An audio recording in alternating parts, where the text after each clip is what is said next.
Ronald Read was a janitor in Vermont. He swept floors, drove a used economy car, and used safety pins to hold his torn coat together. He never made more than $11 an hour. Yet when he died in 2014, he left behind a quiet fortune of $8 million to his local hospital and library. At that exact same time, a man named Richard Viscone was living a very different life. He held a Harvard degree and built a massive career as an executive at Merrill Lynch. He borrowed heavily to expand his multi-million-dollar estate and maintain a lavish lifestyle. Then the 2008 financial crisis hit. While the frugal janitor was peacefully compounding millions, the highly educated Wall Street executive went entirely bankrupt. Building wealth is often framed as a strict mathematical equation.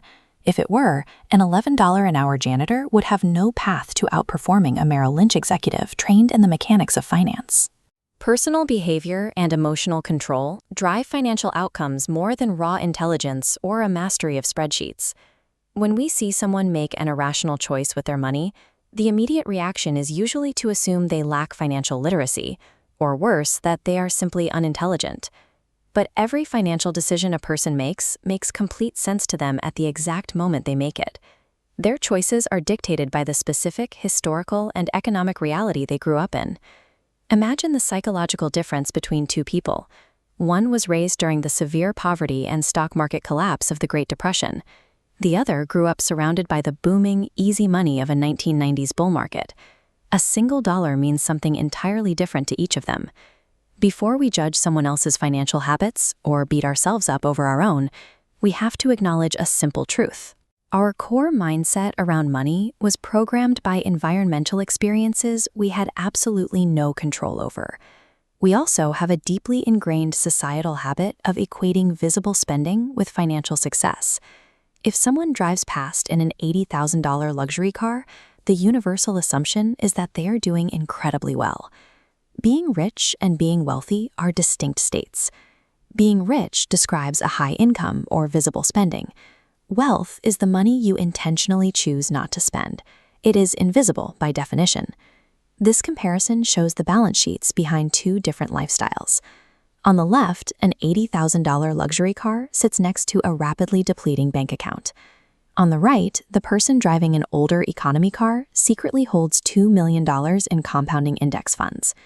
Spending money to show people how much money you have actively destroys the ability to build wealth. True wealth buys long-term options and total freedom over your time, not immediate social validation.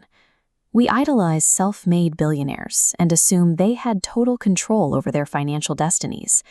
What we rarely acknowledge is how deeply both massive success and total failure are warped by forces outside of anyone's control, luck and risk. Take Bill Gates. He attended Lakeside School in Seattle in 1968. At the time, it was one of the only high schools in the entire country that had a computer. His intelligence and work ethic were highly uncommon, but his early trajectory was ignited by a completely random, fortunate event. On the flip side, there are equally smart people who make identical choices, only to be wiped out by hidden risks they could never have foreseen. Acknowledging the immense power of luck and risk requires a shift in perspective. It forces us to be humble about our own financial victories and compassionate toward those who experience financial ruin. If raw intelligence, visible status, and total control are largely illusions, what actually drives the accumulation of massive wealth?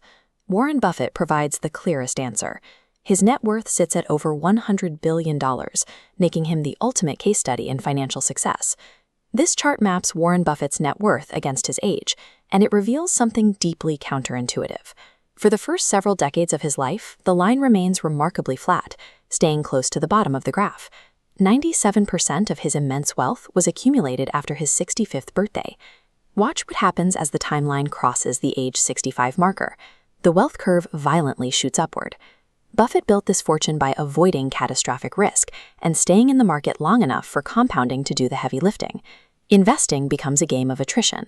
Long-term survival and immense patience consistently outperform short-term optimization and aggressive risk-taking. Building an enduring fortune comes down to 3 critical behaviors. You have to control your savings rate. You must choose hidden wealth over visible status, And you need to aggressively avoid the kinds of risks that can permanently knock you out of the market. The value of money is to purchase total freedom over your time. Achieving that has very little to do with how smart you are and everything to do with how you behave.